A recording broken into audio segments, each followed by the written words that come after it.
श्री प्रेमानंद महागाथा जो जीवन की दिशा बदल दे।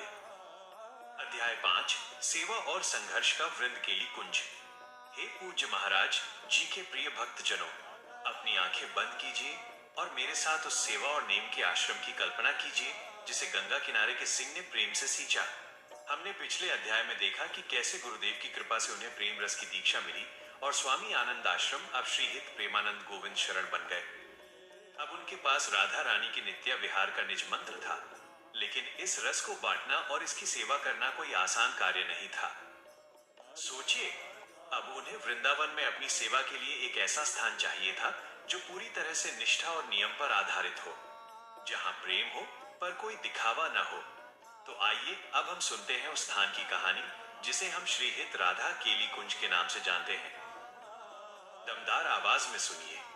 गुरुदेव की आज्ञा पाकर पूज्य महाराज जी ने वृंदावन के पावन परिक्रमा मार्ग पर यमुना तट के पास अपनी सेवा को विस्तार देना शुरू किया। यहीं पर उन्होंने श्रीहित राधा केली कुंज आश्रम की स्थापना की।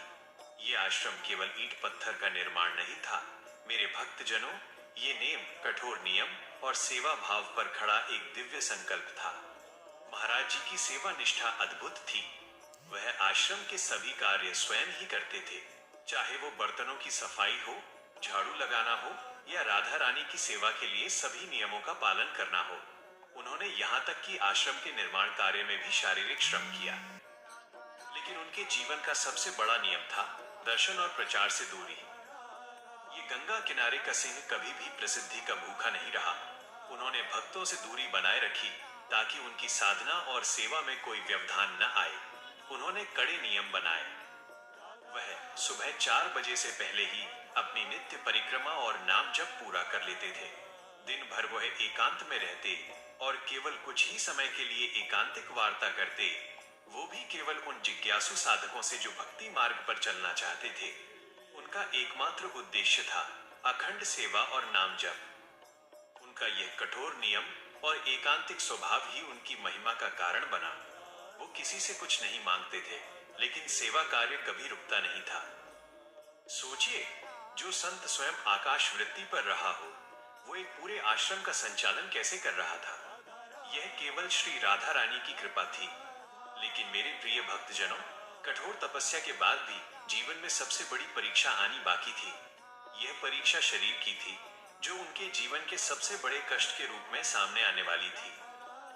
ईश्वर अपने प्रिय भक्तों को सबसे कठिन परीक्षा क्यों देता है?